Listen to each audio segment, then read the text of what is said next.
এই মুক্তিযুদ্ধের অপর নাম, এই গণতন্ত্রের অপর নাম, এই বীর বাঙালির হাতিয়ার সূর্য ওঠুক একবার, দিয়েছি তো রক্ত দেশে যাবে অন্যায়, এই বিজয়ের এই দিনে কোনো শেষ হয় নাই, সেই বিজয় উদযাপন পালিত করছি। ঘোষক শহীদ প্রেসিডেন্ট জিয়াউর রহমানকে, তিনি হচ্ছেন এ দেশের প্রথম রাষ্ট্রপতি। তিনি স্বাধীনতার ঘোষণা দিয়েছেন এবং তিনি হচ্ছেন রণাঙ্গনের বীর। শেখ মুজিবুর স্বাধীনতার ঘোষণা দিয়ে তিনি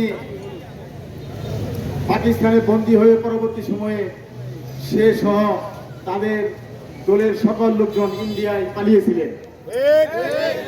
কিন্তু আমাদের প্রিয় নেতা শহীদ প্রেসিডেন্ট জিয়াউর রহমান তিনি কি করেছেন?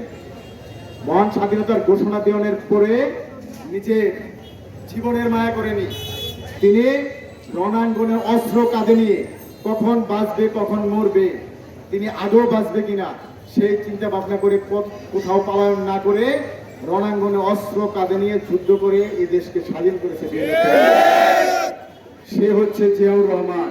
আমরা একটা স্লোগান দেই, স্বাধীনতার অপর নাম জিয়াউর রহমান। এই স্লোগানটি আমরা কেন দেই? এই স্বাধীনতার মূল নায়ক, স্বাধীনতার একমাত্র নায়ক হচ্ছে শহীদ প্রেসিডেন্ট জিয়াউর রহমান।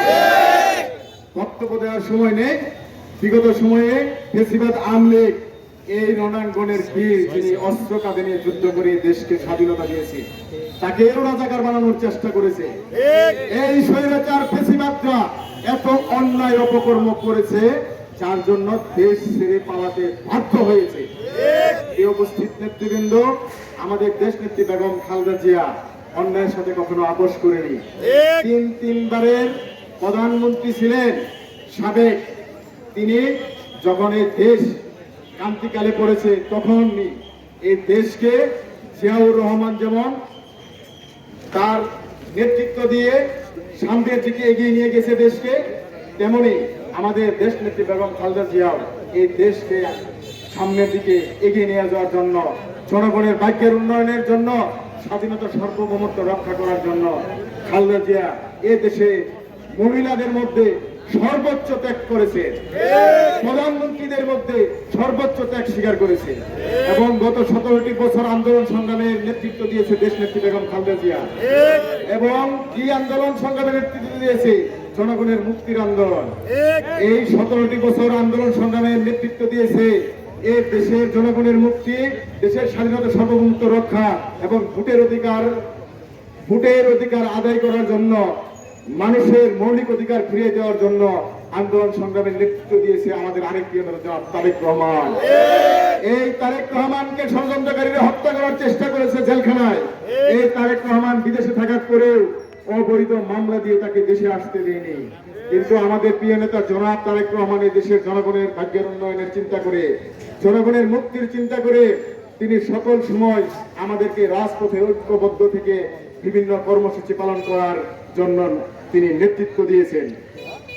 সেই নেতৃত্বের মূল দাবি হচ্ছে ভোটের অধিকার প্রতিষ্ঠিত করা। সেই ভোটের অধিকার আগামী দিনে প্রতিষ্ঠিত হবে ইনশাআল্লাহ। আগামী 12 ফেব্রুয়ারিতে আমরা ধানের শীষের পক্ষে ভোট চাবো এবং 12 তারিখে সারাদিন আমরা ভোট দেব ইনশাআল্লাহ। আমরা সহ আমাদের আত্মীয় স্বজন, দলীয় নেতা কর্মী এবং এই দেশের জনগণ 12 তারিখে সারাদিন ভোট দেব ইনশাআল্লাহ। এবং তাই আগামী দিন ঐক্যবদ্ধ থেকে নেত্রী বেগম খালেদা জিয়ার জন্য দোয়া করি। মহান আল্লাহ তাআলা